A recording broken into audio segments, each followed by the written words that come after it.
You guys done? Can I go? Yes. Is he chatting about your weekend? Okay. Excellent. Just as a reminder, you are welcome to be here tomorrow, but nobody else will, because the building is closed in observance of Good Friday. So we will resume the meetings, the briefings on Monday. Our guest, also just on Monday, 1 p.m., given that it will be the start of the month, we will have a press briefing by Ambassador Vanessa Fraser, Permanent Representative of Malta and President of the Security Council for the month of April. Yes, just make sure you're paying attention. She'll be here at 1 p.m. And just, we will have a guest today after you're done with me, and that'll be William O'Neill, the designated expert of the High Commissioner of Human Rights on Haiti. He will speak to you about the launch of a report by the UN Human Rights Office on the situation in Haiti, and he'll be here in person. Staying on Haiti, but to focus on the humanitarian situation, our colleagues at the Office for the Coordination of Humanitarian Affairs tell us that our response continues even as the situation on the ground remains tense and extremely volatile. Schools and students in the capital Port-au-Prince are paying a heavy price because of the ongoing violence. UNICEF condemned an arson attack on a school that took place on March 25th, depriving over 1,000 children of their right to education. Across the country, UNICEF estimates that more than 1,000 schools have been closed or suspended classes due to the recent violence and the ongoing insecurity. As we've mentioned before, the health sector has also been severely impacted, with at least half of all health facilities in the Port-au-Prince metropolitan area either closed or having their operations severely disrupted. The World Food Program continues its daily hot meal program for displaced people in Port-au-Prince. Yesterday, our colleagues at WFP reached the largest number of people in a single day this month. They distributed 22,000 meals. Thanks to local partners, the World Food Program was also able to access 10 new sites for displaced people. Since early March, WFP and its partners have reached more than 54,000 displaced people with more than 263,000 hot meals in 38 different sites.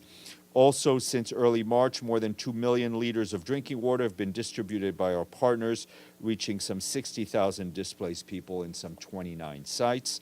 For its part, UNICEF, and working, of course, with its local partners, have conducted more than 700 medical consultations in displacement sites over the last 2 weeks. Between the 18th and the 25th of March, UNICEF provided psychosocial support to more than 600 children at displacement sites. Recent events are also curtailing people's access to basic social services. The violence is also hampering aid operations, including access to the port where there are humanitarian supplies, which remain at risk of being looted. As we have said many times, we need safe and unhindered access to those in need, as well as urgent and flexible funding. The humanitarian response plan for Haiti, which calls for $674 million US dollars, is only 6.6% funded, which means that we have only $45 million in the till. And also, I think Maggie asked a question yesterday about funding, and I'm sure she's listening wherever she is. WFP, this is concerning WFP's own funding. WFP has been able to leverage the support of donors to continue hot meals distribution in the short term. However, without ongoing support, WFP's emergency assistance is under threat for the next few months. For its emergency activities, including hot meals, WFP seeks $61 million over the next 6 months. The overall funding gap is about $103 million for the next 6 months.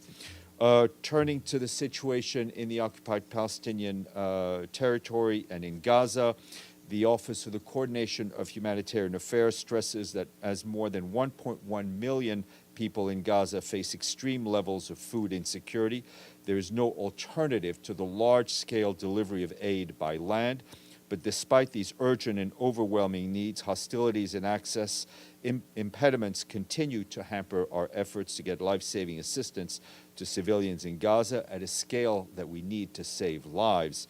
Time and again, we have said that aid organizations need additional entry points and supply routes into Gaza and safe and sustained access throughout the Gaza Strip to reach everyone who needs to be reached.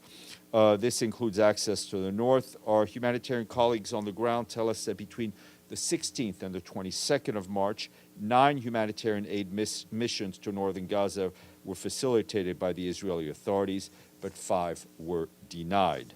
OCHA reports that 15 humanitarian partners reached a daily average of 550,000 people in Gaza with food assistance last week. That's between 18th and 24th.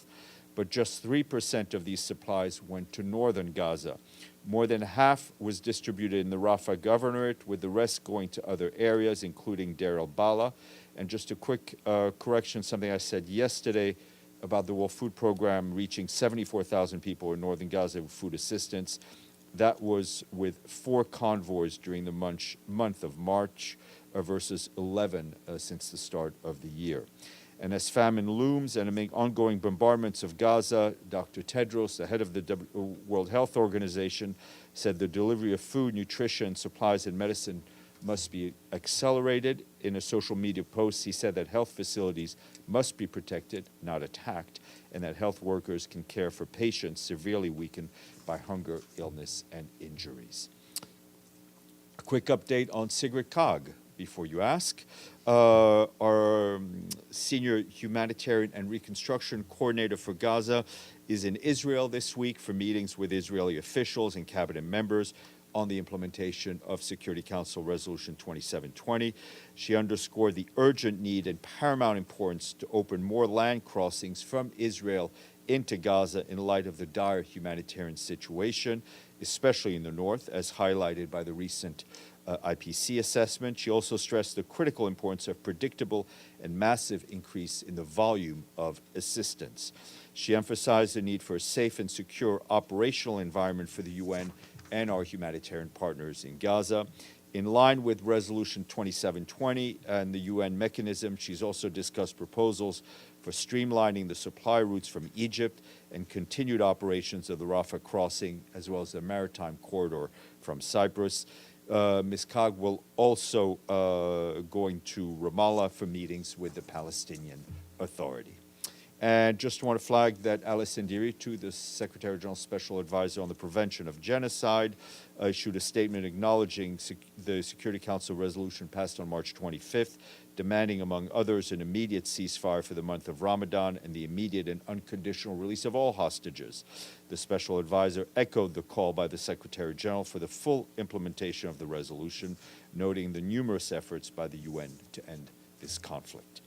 Moving up north and the situation along the blue line between Israel and Lebanon, the UN Interim Force in Lebanon, our peacekeeping force, expressed its concern today over the surge of violence occurring across the blue line currently. In a statement issued today, UNIFIL urged all sides to put down their weapons and begin the process towards a sustainable political and diplomatic solution, and said it remains ready to support that process in any way it can, including by convening a tripartite meeting of the parties at the parties' request. In another statement today, the humanitarian coordinator for Lebanon, Imran Riza, expressed deep concern over the ongoing attacks on health facilities and workers in the south of the country. 10 paramedics were among nearly a dozen civilians killed by Israeli airstrikes in the Tyre district yesterday. He stressed that civilians and healthcare sites must be protected. As we've been reporting for months now, the ongoing hostilities also continue to drive displacement, with more than 91,000 displaced since the escalation of hostilities as of this Tuesday. And that's according to our colleagues at the International Organization for Migration. Turning to Europe and Ukraine, the humanitarian coordinator for the United Nations in Ukraine, Denise Brown, condemned yesterday's attacks in cities in the northeast and the south of the country, which killed and injured civilians, including small children. Homes and a school and a hospital were also damaged in Kharkiv and Mykolaiv, Also yesterday, another wave of attacks resulted in civilian casualties and damage to civilian infrastructure. The Kharkiv region was impacted, with local authorities reporting to us scores of casualties as well as damage to school and health facilities. Aid workers mobilized emergency support in Kharkiv to complement the efforts of first responders and municipal services. They delivered basic supplies and support. These latest airstrikes come after a week of daily attacks on cities across Ukraine, which have taken the lives of people and severely impacted local services. Turning to Malawi, we and our partners are supporting the government to respond to the severe drought, which has prompted national authorities to declare a state of emergency in 23 of Malawi's 28 districts. Nearly 2 million farming families, that's almost 9 million people, and more than 40% of the country's agricultural land has now been impacted by El Nino, with rains, prolonged dry spells, as well as flooding, severely damaging crops and food production. The humanitarian community in Malawi is scaling up emergency assistance, including food and nutrition supplies, as well as water, sanitation, and hygiene support. They're also providing health, protection, education, and livelihoods assistance despite limited funding. Malawi, like any other country in southern Africa, is grappling with the effects of severe droughts. Last month marked one of the driest Februaries in the region in more than 40 years. That's leading to widespread crop failures in some areas. And in South Sudan, as the crisis of the refugees from South Sudan continues, UNHCR today, with 123 of its partners, is seeking $1.4 billion this year to meet the needs of 2.3 million South Sudanese refugees living in the DRC, Ethiopia, Kenya, Sudan, and Uganda. UNHCR says this year's regional refugee response plan aims to improve the protection environment for refugees and asylum seekers through enhanced access to asylum and civilian documentation. UNHCR says South Sudan remains Africa's largest refugee crisis. While the war in Sudan has displaced nearly 200,000 South Sudanese to relocate to safer areas within Sudan, and hundreds of thousands of others to return to their countries prematurely, over 2 million remain in need of international protection in the region. Lastly, Secretary General has appointed Rasul Bagirov of Azerbaijan as our new UN resident coordinator in Belarus, now that we have the government's approval. Mr. Bagirov will take up his new post on Saturday. He previously served as head of the country strategy and support unit within the Director General's office in the World Health Organization in Geneva. Mr. Bagirov brings more than 25 years of experience in human development, health, education, social protection across Europe, the Caribbean, and the Pacific, and we congratulate him. Madame.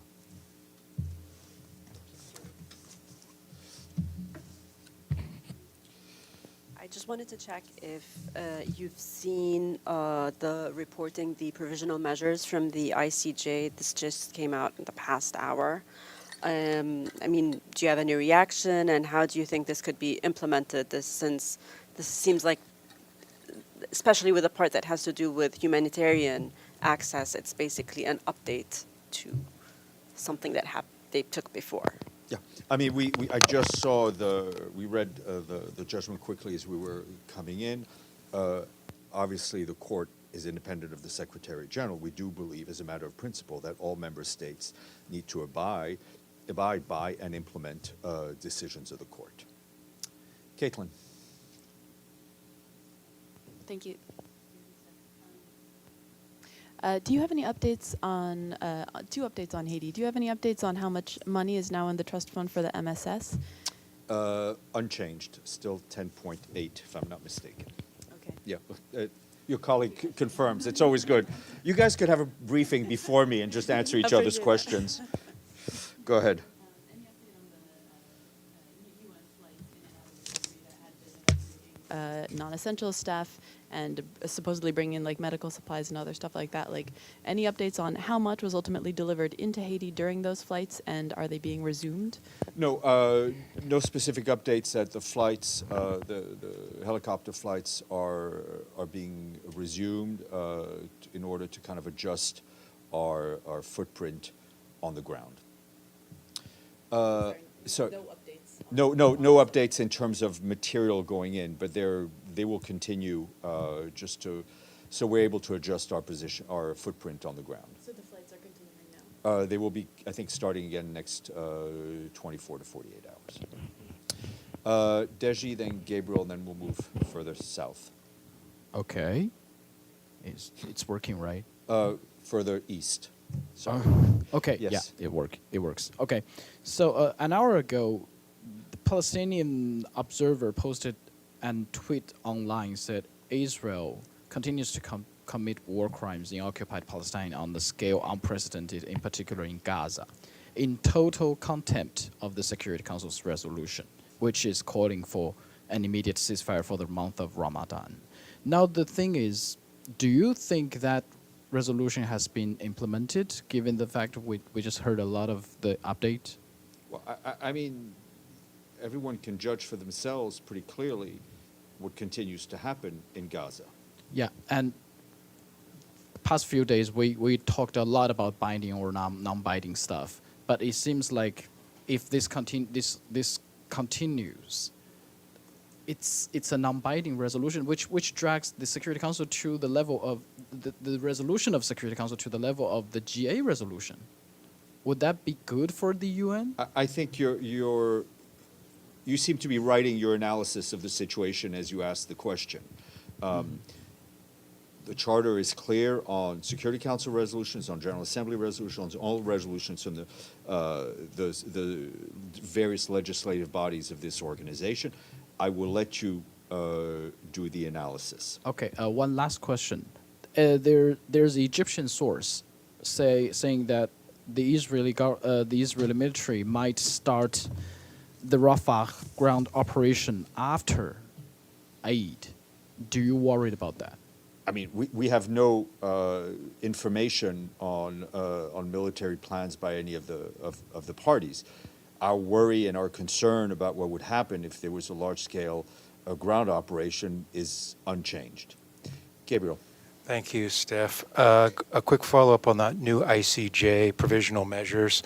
The ICJ said that the situation on the ground has changed in Gaza. That's why they needed these new measures that they announced in the last half hour or so.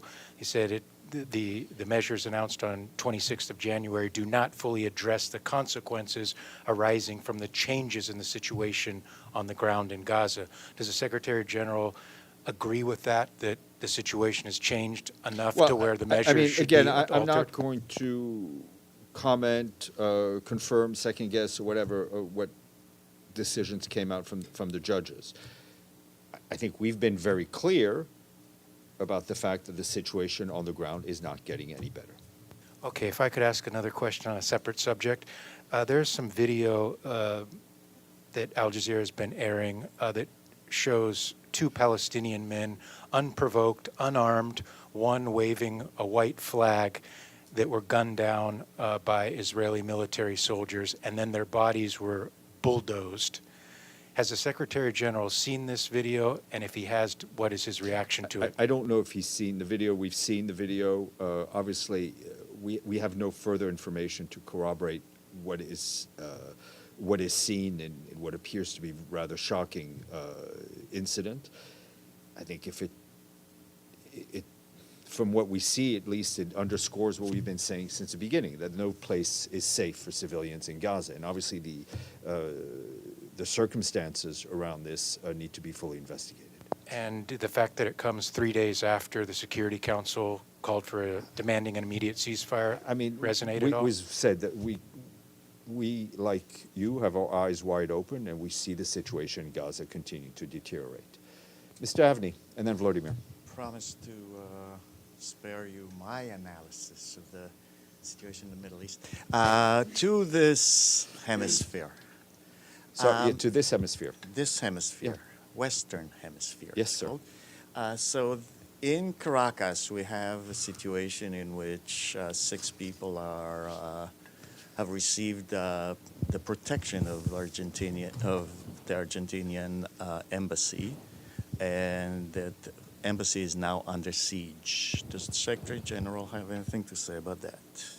Look, we're continuing to follow the situation in Venezuela, including, I mean, especially focusing on the elections and the political situation with a lot of concern. It's important that human rights, including civil and political rights, be protected for every Venezuelan. That's including the right to vote and the right to be elected. There was an agreement, I think, signed in Barbados, and it's important that that agreement be sustained in full, in good faith. As for the specific situation, we hope that it gets resolved peacefully and with the rights of all being protected. Vladimir, Follow up, I have to you have to do change something about hemispheres. I have to do something about the Middle East. So you read that statement from UNIFIL. UNIFIL, as far as I remember, was founded to implement 1701, the resolution, Security Council 1701, which among things that it said was that all armed forces should be moved north of the Litani River. That rarely appears in their statement. Is that something that, because... Well, I think we would all know very clearly if Resolution 1701 had been implemented in its fullest. Could you repeat that? Because I think you missed the no there, not implemented. No, I said if it were implemented, we would know. I see. So. And I think the Secretary General's reports on the situation in Lebanon have been very clear regarding 1701, and that demands also the active work and cooperation of all parties involved. Because, you know, I heard in your statement the concern about the people who were injured or killed in southern Lebanon. I didn't hear much about Israelis who were killed yesterday, and you know, some 70,000, 80,000 Israelis who are refugees in their country. Well, we have talked and we have mentioned the fact that since October 7th, the tens of thousands of Israelis who have been forcibly displaced for their own safety, and we condemn the killings of all civilians on either side of the blue line. Volodymyr. Thank you, Stéphane. Today, Russia vetoed a UN resolution in a move that abolishes the monitoring by United Nations experts of sanctions against North Korea over its nuclear program, though the sanctions themselves remain in place. So the reason is clear and transparent. Dictatorial regimes help each other. But what's the position of the Secretary General on this? Well, there are 5 member states who have the right to use their veto. They use their veto as they feel the need to do it. It's not something over which the Secretary General has any role, as you well know. Now, as you mentioned, obviously the panel of experts will cease to exist, but it's important to note that the Sanctions Committee continues its work, will still oversee the implementation of the sanctions regime. It's important that Security Council members and members of the Sanctions Committee take the appropriate action on continuing to inform on the sanctions regime. And of course, as with all resolutions, that all member states effectively abide by Security Council resolutions, including those having to do with sanctions. Yes, that's it. That was the question. Okay, Mushfiq, I think you have a question online. We'll go there. And then Abdelhamid. Thank you, Steph. Can you hear me? Yeah.